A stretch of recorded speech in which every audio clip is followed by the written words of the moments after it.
There was a time under Mr. Lau Tia Kiang where it was very clear the ethos of fiscal responsibility was the same across both sides of the House. It seemed to me that this had changed under Mr. Pritam Singh, that the position had changed.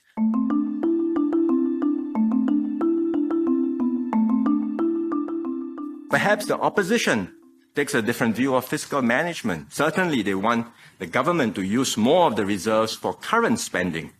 They suggest different ways of doing so, using revenue from land sales, waiving land costs for HDB flats, increasing the percentage of the NIR that can be spent, and so on. But in the end, they all come down to the same thing, which is to use more of the reserves today. What will this mean?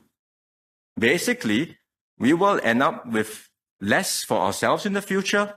The idea that all the funds can be raised from the rich with close to zero consequences for the rest of the population. Or they kick the fiscal can down the road indefinitely.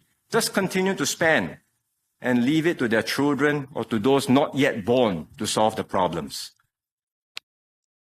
Let's not indulge in fantasy thinking.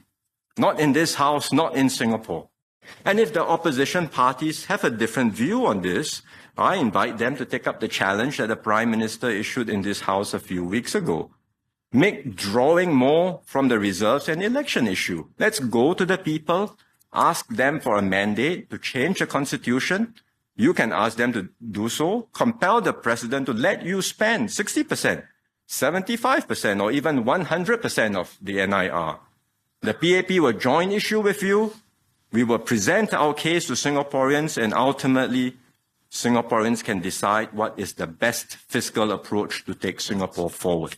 The Deputy Prime Minister covered about usage of reserves and so forth or suggestions that were made by the opposition. I think these were in a particular context.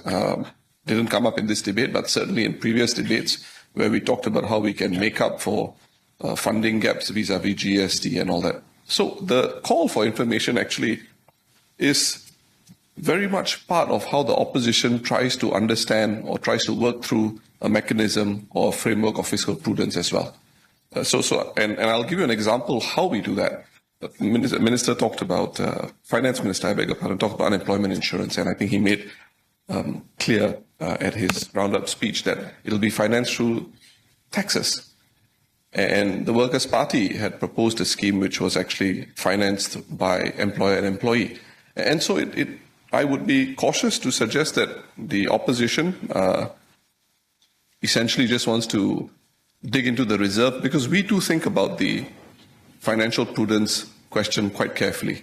The Workers' Party had previously objected to GST and eventually now accepted the GST at 7%, but the debate we had earlier was about the 2 percentage points increase in GST, and the options, the alternatives that the Workers' Party advocated were use the reserves, increase the NIR, do these instead of GST.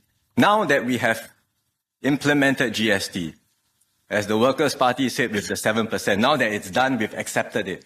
Perhaps Mr. Singh might clarify, you too, perhaps the Workers' Party would accept the 9% as a reality, and would you then also say that the proposals to use more of the reserves by the NIRC, a higher share of NIRC, are therefore no longer relevant, and the Workers' Party is fully consistent with the PAP where it comes to our framework and rules for the use of the reserves? I cannot make any promise here that we are reneging or stepping back on a commitment to look for expenditures, look for revenues to fund some of these policy objectives, because we don't have an insight into those things.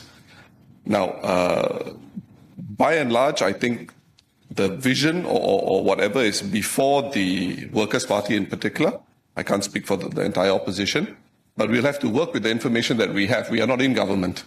And if it means that we have to look at all options, we will look at all options. There is a difference in our fundamental fiscal philosophy, and I think that's important, because there was a time when there was alignment in this House between the PAP and the Workers' Party. There was a time under Mr. Lau Tia Kiang where it was very clear the ethos of fiscal responsibility was the same across both sides of the House. It seemed to me that this had changed under Mr. Pritam Singh, that the position had changed under Mr. Pritam Singh. And the Workers' Party, of course, is free to change its position, but I think it should be clear if this is so. As far as the PAP is concerned, our position is quite clear. Of course, we review, circumstances change, we update our policies. But where it comes to certain fundamental principles and values, like fiscal responsibility, a basic orientation, not just to look at today, but for the future, this must never be compromised. This must never change. These principles were put in place by our founding leaders. They have continued under successive leaders of the PAP, and they will certainly continue under my watch.